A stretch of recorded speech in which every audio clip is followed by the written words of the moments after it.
Hello, welcome to another Yoga with Tins Yoga Bite. So today we're going to look at Sarvangasana or Shoulderstand. We're going to have a look at some preparatory poses first, which will help you to come into the shoulder stand in the Ashtanga way, the Western traditional way, and then we'll look at the way that I usually come into the shoulder stand, which is just a little bit more relaxed and gives you a little bit more time to sort of sink in and think about it. So coming down onto the mat, legs stretched out in front of you, arms down by your sides. Don't worry about how much space you have behind you, as long as you can stretch your arms out. That's all we're looking for at the moment, just for the traditional pose, because you will be bringing your legs back behind you slightly. And then we're going to start with the preparatory exercises. So first of all, you do a single leg lift, so flexing through the feet. Inhale the right leg up, exhale down, left leg up and down, repeat.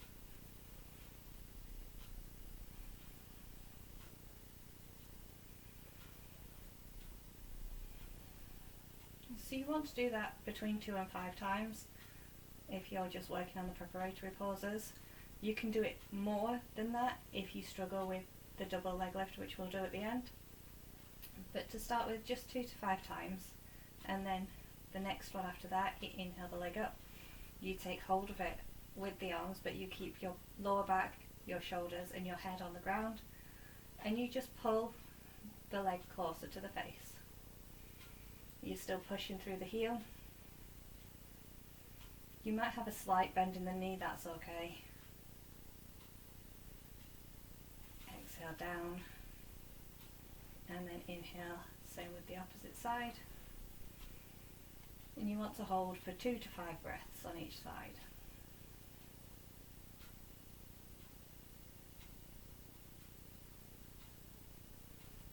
Exhaling down, and you can repeat that again if you wish to, or you can move on to the next one, which is inhaling up, taking hold, and on the exhale bringing the head and shoulders up.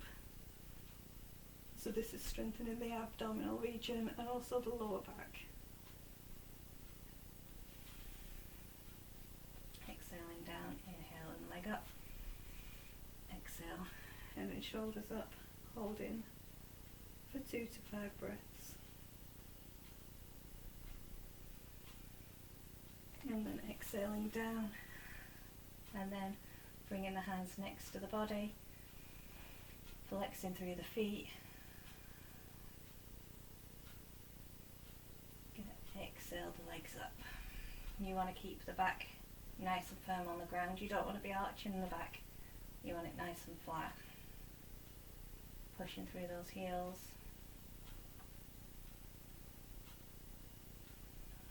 Again, you want to hold 2 to 5 breaths and then release. And you can repeat that again.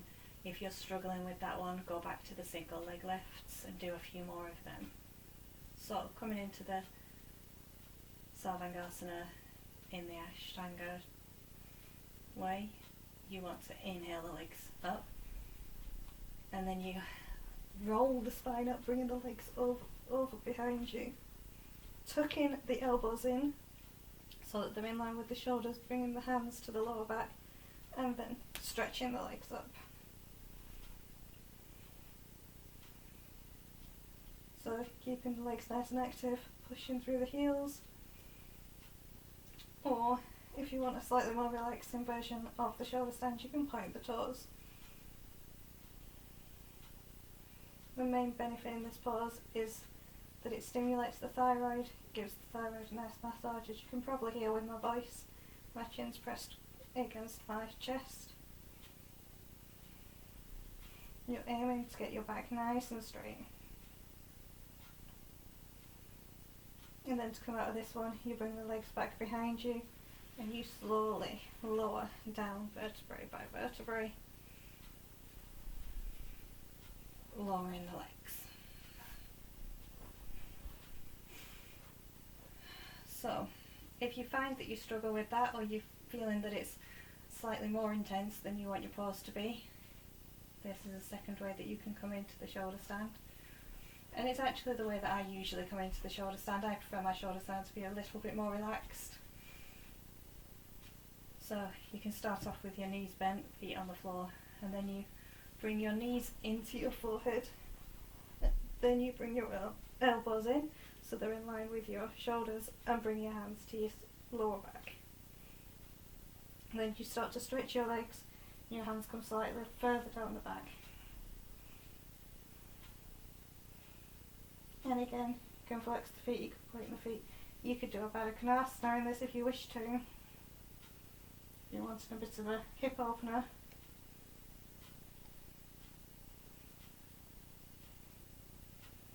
And to come out of this one, you simply reverse it. So you bring the knees to the forehead, and then you lower down. And you can roll straight up out of this one, or you can stay leg down and come into the fish pose, which is the actual counter pose for Sarvangasana. I hope you enjoyed this practice, and I hope you find ways to include the shoulder stand in your own practice. I also find it very good if you've got trapped wind, and also if you're suffering from menstrual pains. I find the shoulder stand is quite nice just to help relieve that. But that doesn't necessarily mean that it'll work the same way for you. It's just because it moves everything the opposite way in the body, it can just sometimes help a little bit. And thank you for watching. Namaste.